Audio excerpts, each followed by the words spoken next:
for the reason of closing of this Independence Bridge for rehabilitation. And he was very highly displeased, even though the subject matter, which is to rehabilitate the already collapsed return wall of the Independence Bridge, was very, very important. And so he has asked me to be in Lagos and to free the traffic and to get the work done. And that's why I'm here. Let me commend the governor of Lagos State, who was here earlier on, and he spoke to me, and the efforts of Lagos State government, in redirecting traffic that has eased the gridlock that we experienced yesterday. And so I've looked at the structural problems. I'm aware of it. We designed the rehabilitation, but unfortunately, when the bridge was to be closed, I was not informed. The controller did that on her own, and it's very unfortunate because for a bridge to be closed, especially in Lagos, as you know, has been the tradition, I should be informed as the minister, and we should also have studied the implication of it. Even though it's an emergency situation, we would have deployed emergency evaluation of the implication of closing the bridge. Was there any other thing we would have done? And then while we take time to do the proper work. And so I use the opportunity to warn all controllers and engineers all over the country, never you close the road or close any bridge without running it through the PAM secretary, who will seek for the permission from the Honorable Minister of Works. And so there will be consequences, disciplinary action for this. And so let me apologize to Lagosians and to Mr. President for the trouble this closure, caused the entire Lagosians and of course the nation.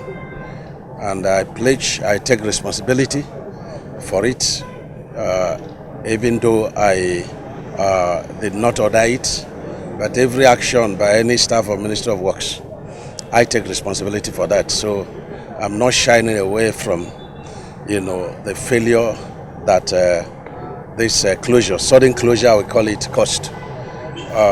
If we're to do this properly, there would be a different kind of method statement would have deployed and wouldn't have necessitated to total closure. And even if we're going to close, we would have done it in such a way that we take 3 days, Friday, Saturday, Sunday, and then we would have put in place the remedial work that will be necessary.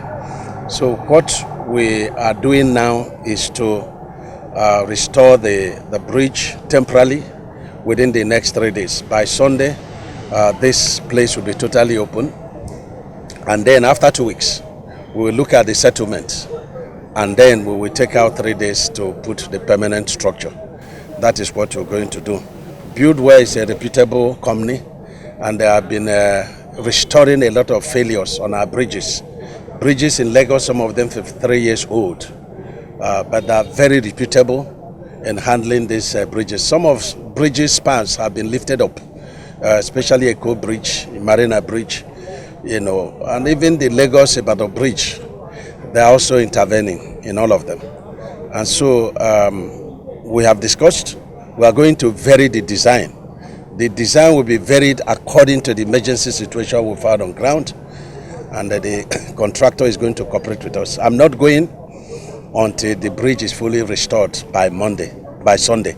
We will do day and night to restore it, and we all be together to evaluate it. And so again and again, I thank Lagos State government. I thank Lagosians for their patience, and I apologize again and again, first to my boss, Mr. President, that this hardship, caused Lagosians, and again to Lagosians. It's not the intention, but we meant well. Thank you, sir. Your Excellency, Yeah. Before now, the statement from the Lagos State government was that it will take 2 months, that's between 6 to 8 weeks, for this job to be fully completed. But with the new development that you have come to state, that's reopening for 3 weeks temporarily, will it still take 2 months after that based on your observation, or less or longer? You know, you can travel from here to Maiduguri through different routes. The most important thing is that you arrive, Maiduguri safely. And that's why engineering is very dynamic. So first is to put in place the first, kind of, engineering, methods, and then watch the settlements.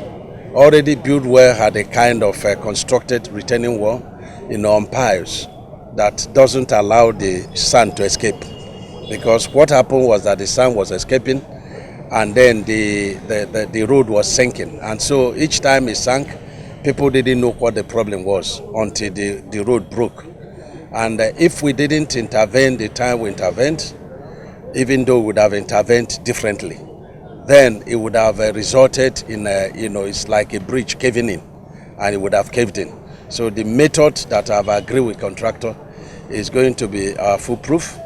First of all, we're going to fill the entire space with sharp sand, and then put stone base of up to 450 millimeter thick, and we're going to open it for traffic for two weeks.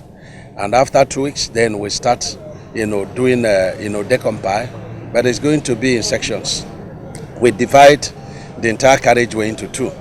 We do the first, we will guide the traffic through the half carriageway, and then we will do permanent work on the other carriageway. But the important thing is to ensure that the sand will not escape.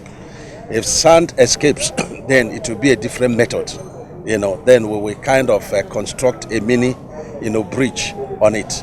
But either way, after Sunday, the road must be open for traffic. But it's going to be half the carriageway. When we finish the first carriageway, it could take 2 months, because the first carriageway, when we finish the slab, it must take 21 days to cure. And then we open it for traffic and then do the other distance. It's going to be a very gradual process, but very careful and to lessen the problems of Nigerians. Yes. Honorable Minister, sir, yes. There's an accusation online by one Mrs. Ohiwi. It's a sexual harassment accusation on you, and that you are owing her 200 million naira. Sir, what can you say to that? This is not the time. This is not the time for this kind of question. I think when that woman left office and then became a minister, and she was going about saying that I owe her 200 million in 2014. The entire election in 2014 for me to be a governor did not cost me up to 100 million. So how would campaign material be 200 million? That's one. Two, where is the contract paper? Number three, where did you draw the money from? Can you publish your account where you withdrew the money? At least you would have used up to 150 million. Can you publish it to this? So I think that woman is sponsored. But when I saw what she did to 3 other governors, so I thought it was a mental case. So I didn't bother to this time. But I think some people that have been castigating me, that we destroy their property, especially in Change 18, staging protests in America, in London, and I said they should move to Canada. I think they are bought into the matter, and that's why I'm going to legally teach whoever is the sponsor some lessons.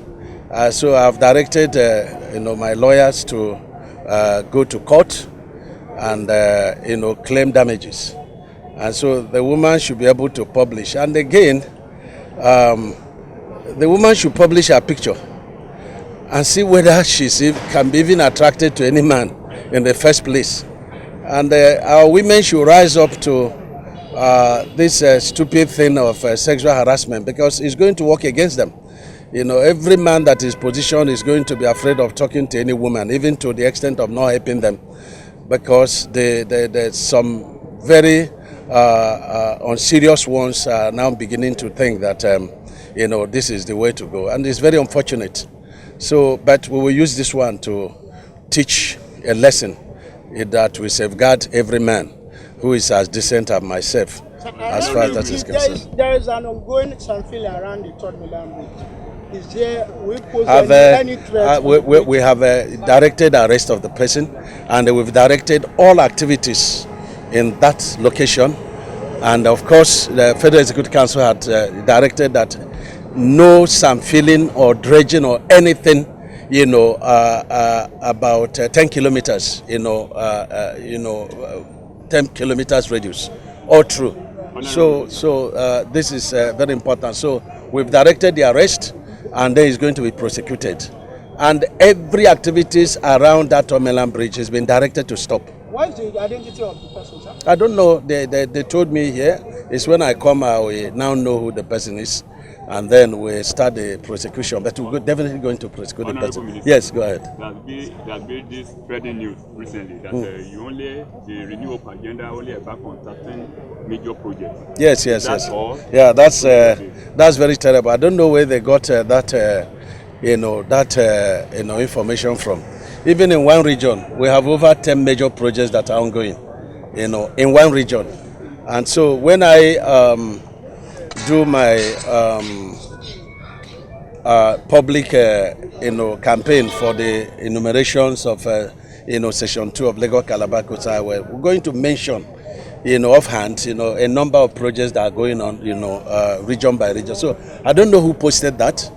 And the people have been calling me, oh, our projects are not there, but we see all that the president is doing. So president is doing mega projects, In each region, we have over 13 major projects going on. So somebody, posted that there are 13 major projects the president is, intervening on. That is, terrible, In fact, even in one state, you can count 6 major projects that the president is doing, both new and inherited. So disregard that and, wait for me, on Saturday or Sunday, depending on the outcome of this, when we will do public engagement on the Section 2. And of course, by Saturday, we will also inspect the Lagos Calabar Coastal, and of course, some other projects in Lagos State. You yourself should be able to count in Lagos State alone, how many projects that are, going. This is Eko Bridge, Marina Bridge, Kata Bridge, Tomeland Bridge, the Lagos Calabar Coastal Highway, Ikorodu Shagamu, Badagry to the Lombe, this is Lagos Ibadan, So there's so many. I've counted over, seven within Lagos State. So disregard that. And since we are all working together, you should be able to correct, the public when they make this kind of mistake. That's why we are doing everything on our own. Look at the Lekki Deep Sea Port route that is going to Ekpe. Look at the Papalanto, this thing on then the 7th Axia route. I've counted 13 in Lagos. If I go to Kano, I'll be counting up to 15. As we enter next week, we're going to do the flag off of the Section 2 of Abuja Kano Road, Section 2, which is in Kaduna. And that project is costing the federal government 527 billion. The first Section 2 and 3, which is already started, is awarded for 252 billion. So we have quite a lot, going on, under the watch of President Bola Ahmed Tinubu. So you will hear all that, by Saturday or Sunday. Madam Minister, we are told that TVC is live now. Yes, we are live on TVC and News. we want you to recap all the Yes, give us an update. Okay. The Goshen project,